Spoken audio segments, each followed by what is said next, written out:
Boa noite. Abrimos esta edição com o desdobramento de um crime bárbaro. A Polícia Civil prendeu um homem suspeito de ter matado duas jovens em Betim, uma de 17 e outra de 18 anos, na última sexta-feira. Uma outra adolescente de 16 anos também foi baleada, mas se fingiu de morta e conseguiu se salvar. As meninas participavam de uma festa em um sítio usado para prostituição e foram mortas por se recusarem a ter relações sexuais com alguns convidados. Lúcio Rodrigues Pereira Neto, de 19 anos, foi preso em casa em Esmeraldas. Ele foi reconhecido pela vítima que sobreviveu. Eu só quero que ela olhe e reconhece se foi eu realmente, porque o meu neném tem um mês de idade, acabou de nascer, sou casado no papel, eu ia sair de casa para fazer uma burrada dessa, eu tenho como chamar meus vizinhos, uma pastora do lado lá, sabe que eu estava lá, não saí lá de casa. Outros 3 envolvidos no crime foram identificados e estão foragidos. Eles tentam realizar o sexo com elas se negam e começa um conflito. Um deles começa a jogar bebida no rosto de uma adolescente, as amigas então partem em defesa e eles entram em discussão verbal. Dentro das discussões, as adolescentes questionam eles enquanto bandidos, falam inclusive que eles estavam sem armas, eles fecham o portão do sítio e acionam os comparsas, 2 comparsas que chegam com as armas. Logo que esses indivíduos chegam com as armas, as adolescentes já começam a ser puxadas pelo cabelo, 3 são levadas ao carro, dali elas são torturadas, a primeira por cerca de 1 quilômetro.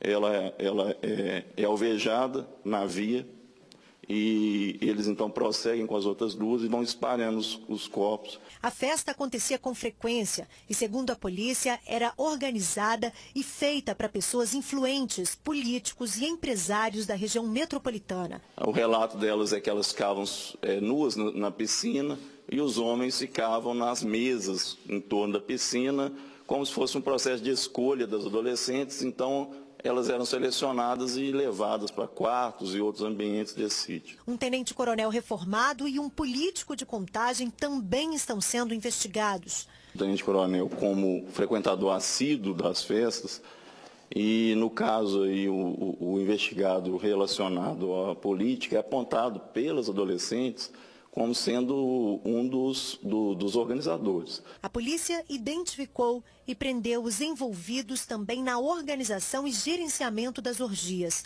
Todos já foram soltos.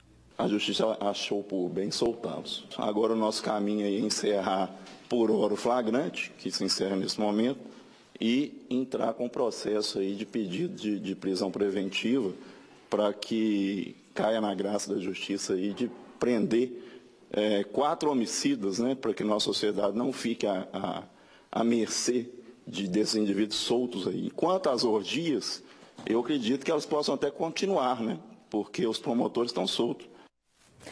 Não tem nem 5 dias que noticiamos aqui no JA a criação da força-tarefa entre as polícias civil e militar para combater as explosões de caixas eletrônicos no centro-oeste do estado.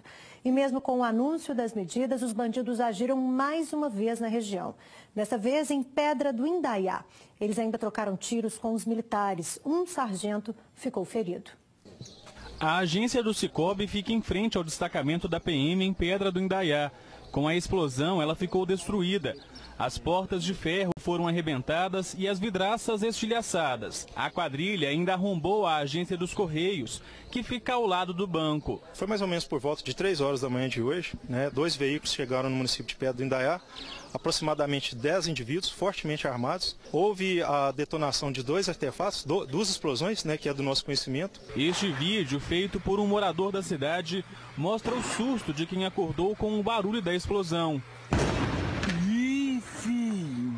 Agora que o trem pegou fogo mesmo.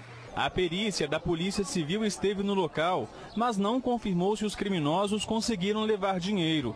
Os responsáveis pela agência não quiseram gravar entrevista. Na hora da explosão, policiais que estavam no destacamento pediram um reforço dos militares de Santo Antônio do Monte. Quando os PMs chegaram, os bandidos continuavam aqui e houve troca de tiros. No tiroteio, um sargento acabou baleado. Esse policial ele foi alvejado de raspão na perna. De imediato ele foi socorrido para a unidade de pronto atendimento de Santo Antônio do Monte. Ele passa bem, né? 2 horas depois do ataque, a Polícia Militar Rodoviária de Bom Despacho prendeu na BR-262 Eduardo de Oliveira Silva, de 28 anos, e Ítalo Henrique Silva, de 21, suspeitos do crime em Pedra do Indaiá. Com eles, a polícia encontrou munição, explosivos de fabricação caseira, uma balança de precisão e uma garrafa cheia de pólvora. Policiais civis e militares da Força Tarefa, criada para investigar e prevenir esse tipo de crime, também estiveram em Pedra do Indaiá e vão ajudar na investigação. Nós temos militares aqui empregados de tanto do 7º Batalhão, né, com sede em Bom Despacho, como do 23º em Divinópolis, né, patrulhando toda a região com a finalidade de interceptar e prender esses infratores. 2 homens roubaram um carro no Alípio de Melo, região da Pampulha, em BH. Fugiram e, durante a perseguição da polícia, atravessaram com o veículo na principal praça do Coração Eucarístico, pertinho da PUC. O carro em que a dupla estava acabou atingindo uma viatura da PM. Um suspeito foi preso. O carro roubado ficou com a frente destruída. Ele atingiu uma viatura da PM que estava estacionada ao lado de uma base móvel na Praça do Corel, no bairro Coração Eucarístico, região oeste da capital. A gente avistou esse veículo ali mais ou menos perto das proximidades do aglomerado Bimbarra. E nesse momento a gente foi em direção ao veículo para realizar a abordagem, só que o veículo invadiu da guarnição. Então iniciou uma perseguição nas ruas do bairro Coração Eucarístico, né? O veículo fugindo da gente em alta velocidade. Não sei o que ele foi tentar fazer, se foi tentar passar direto na praça ou não conseguiu fazer a curva. Ele deu um rasante ali na praça e caiu dentro da praça e bateu na viatura da polícia militar que estava parado do lado da base comunitária móvel. Nesse exato momento, os 2 autores que estavam dentro do carro evadiram a pé. Aí a guarnição se dividiu, né, para tentar pegá-los. E um autor foi capturado. O homem preso foi identificado como David da Silva Gomes, de 34 anos. Com ele, a polícia apreendeu um revólver calibre 38 municiado. O suspeito já tem passagem por tráfico, roubo e homicídio. O comparsa dele conseguiu escapar. O sinal analógico será desligado definitivamente amanhã, quarta-feira. Para você continuar assistindo a programação da TV Alterosa com qualidade, basta verificar se a antena da sua TV já é digital e se a televisão precisa de um conversor. Se você participa de algum programa social do governo, saiba que os equipamentos são fornecidos de graça. Está com medo de perder o prazo? A repórter Salwa Zorcotti tem uma notícia boa para você. Dona Maria Eugênia tem uma televisão um pouco mais antiga e com o desligamento do sinal analógico ficou preocupada em não poder mais assistir aos programas favoritos. As novelas, né? Isso, os jornais, né? Que eu gosto muito. Mas como é beneficiada por um programa social do governo, a dona de casa tem direito a ganhar um kit completo com conversor e antena digitais.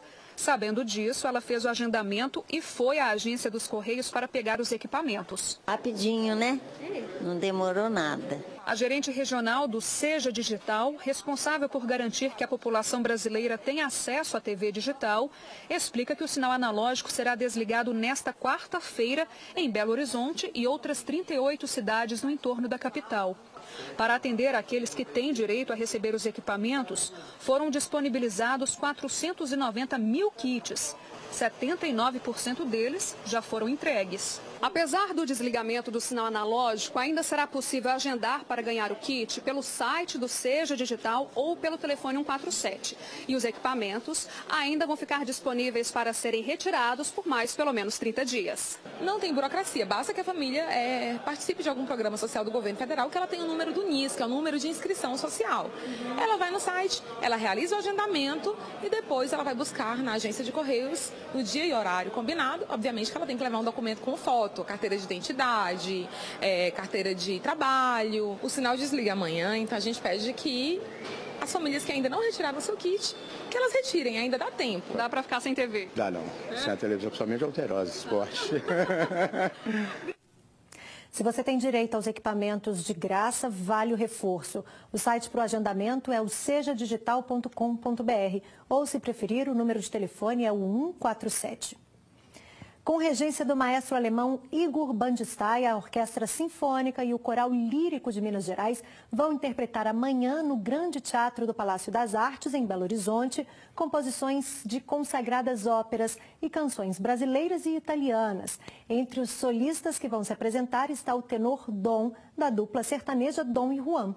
Fica então o convite. A Sinfonia em Concerto começa a partir das 8h30 da noite. Os ingressos custam entre R$ 20 a inteira e R$ 10 a meia entrada.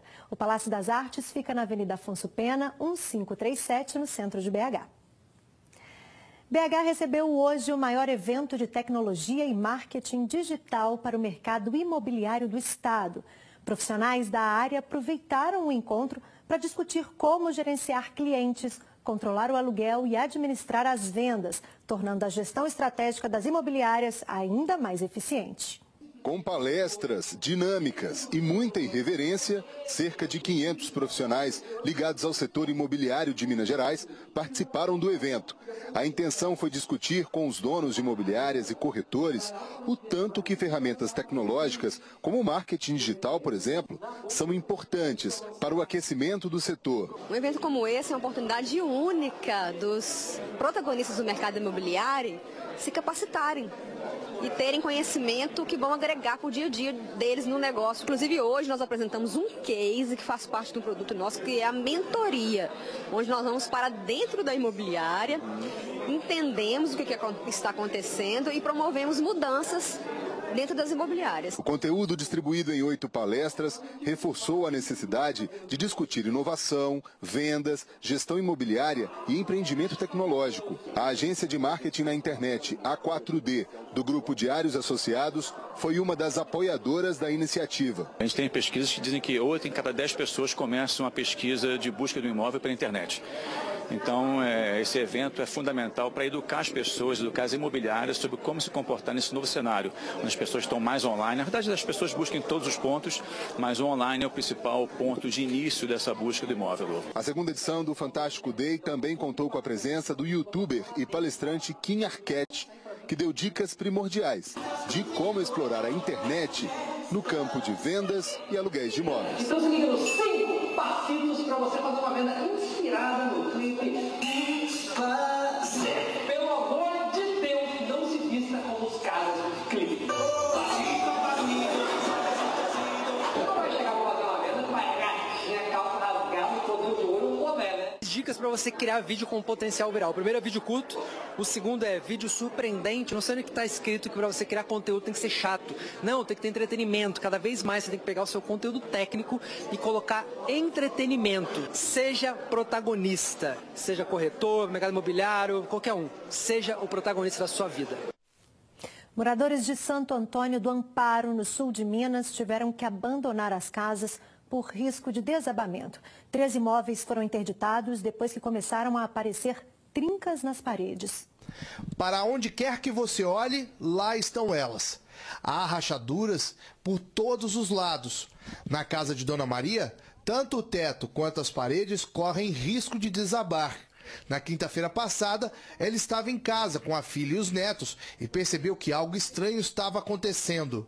Pedreiro, ele olhou tudo, disse que não tinha perigo, mas que ia fazer pôr uns ferros para proteger, mas que a gente podia dormir tranquilo. E nós dormimos. Quando foi de manhã, na hora que eu acordei, quando eu senti a luz que eu vi, ela já estava grandinha. Aí a gente já dava para colocar um dedo numa noite. A casa foi interditada e a família teve que se mudar às pressas para a residência de parentes. Tivemos que tirar as coisas às pressas, aí os vizinhos nos ajudaram. E aí, para fazer a escora, foi o pessoal da Defesa Civil, uns primos meus que estavam aqui e alguns vizinhos também que ajudaram a colocar as escoras. A mesma situação aconteceu na casa da mãe de Marcelo. Eles estavam achando estranhos bombeiros na casa dos vizinhos e quando foram ver, encontraram diversas rachaduras na residência. Com o movimento deles, a gente observou que aqui em casa também estava trincando, só que foi uma trinquinha de nada, tranquilo. Quando foi à tarde, já estava estralando, caindo reboco, entendeu? O advogado da prefeitura recolheu a chave e pediu que a gente retirasse os moradores. E onde é que a gente levou? Eu levei minha mãe para outra casa do meu irmão. De acordo com as pessoas que moravam aqui nessas residências, tá tudo trincado, tudo rachado, reboco caindo e tá um risco muito grande, por isso a gente não vai conseguir mostrar, fazer imagens no interior dessas casas. O que a gente percebe aqui do lado de fora é que a Copasa e alguns funcionários da prefeitura estão escorando essas toras aqui nessa residência para poder fazer um buraco na rua e assim descobrir qual seria o motivo dessas casas estarem trincando. Está aguardando a perícia concluir o que pode estar acontecendo no fundo dessa rua. Que nós acreditamos que pode ser um condutor que estourou ou a rede de esgoto que está estourada. A prefeitura informou que a Copasa identificou que havia um cano furado abaixo das casas e ficou responsável por mandar um perito externo. A prefeitura também acompanhou a perícia e disse que a Copasa terá que se responsabilizar pelos danos causados aos moradores. Uma árvore caiu nessa tarde na Avenida Álvares Cabral, em Belo Horizonte. A queda ocorreu no sentido da Avenida Bias Fortes, interrompendo todo o tráfego de veículos. O trânsito na região está bastante complicado. Não houve vítimas. Céu encoberto e pancadas de chuva. Assim foi o dia em Belo Horizonte e na região metropolitana. Olha só como ficou a rua Alfredo Balena, em Santa Luzia, toda alagada. O Valdemir, morador da região, mandou o vídeo pra gente e relatou que a água entrou em várias casas. E a previsão se mantém. A Defesa Civil daqui da capital emitiu um alerta com trovoadas isoladas e rajadas de vento que podem atingir 50 km por hora. Esse alerta, gente, vale até às 8 da manhã desta quarta-feira. Veja agora como vai ficar o tempo amanhã em todo o estado.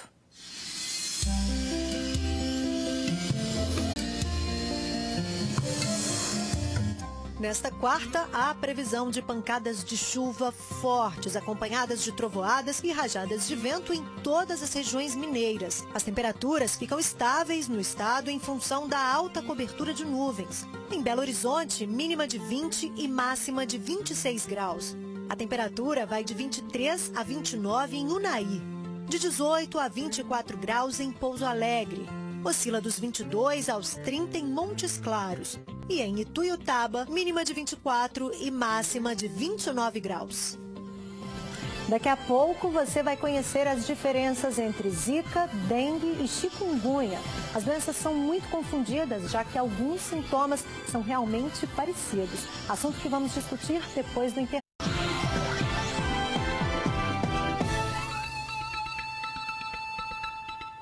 Período chuvoso e vem sempre aquela preocupação, a proliferação do Aedes aegypti. Muita gente, claro, está com medo das doenças transmitidas pelo mosquito. Apesar de terem sintomas bem parecidos, Zika, dengue e chikungunya causam problemas diferentes. É o que você vai ver agora na reportagem de Wagner de Oliveira. Os sintomas das três doenças são bem parecidos. A febre é comum nos casos de dengue, zika e chikungunya. Ainda não existe vacina ou medicamentos contra nenhuma delas. Por isso, é importante acabar com o mosquito e ficar atento aos sintomas dessas doenças. No caso de dengue, a febre alta, importante, em torno de 3 a 4 dias de duração, associado a dor de cabeça e as dores pelo corpo. É uma dor muito forte, intensa, parecendo que a pessoa foi atropelada. Em 2017, o estado de Minas Gerais já confirmou 10 óbitos por chikungunya, 9 em Governador Valadares e 1 em Teoflotone.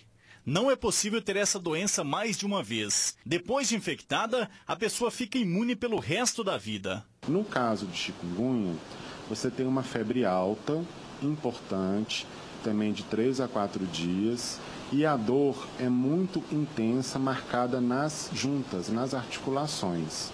e ainda apresenta um comportamento que a gente chama de bilateral.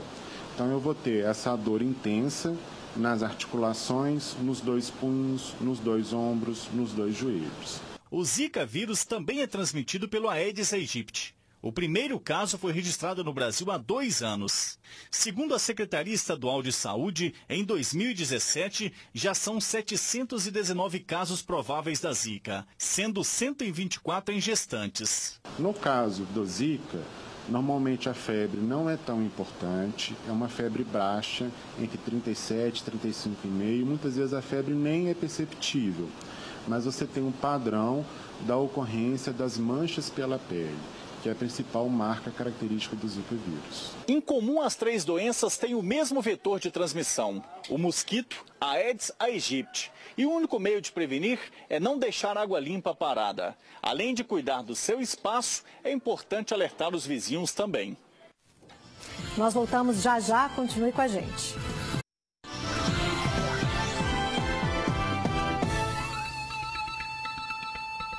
O JA está de volta com alguns dos destaques do SBT Brasil. Pelo menos 7 pessoas morrem e 21 menores são detidos em operações policiais no Rio. Justiça reduz a pena do ex-presidente da Câmara, Eduardo Cunha, nega a absolvição sumária a Marisa Letícia e rejeita recurso de José Dirceu. Novo pacote de serviços do governo oferece versão digital da carteira de trabalho e pedido de seguro-desemprego pela internet. Certidões de nascimento, casamento e óbito têm novos modelos a partir de hoje. Eu volto amanhã às 7h15. Uma boa noite para vocês e até lá. Tchau.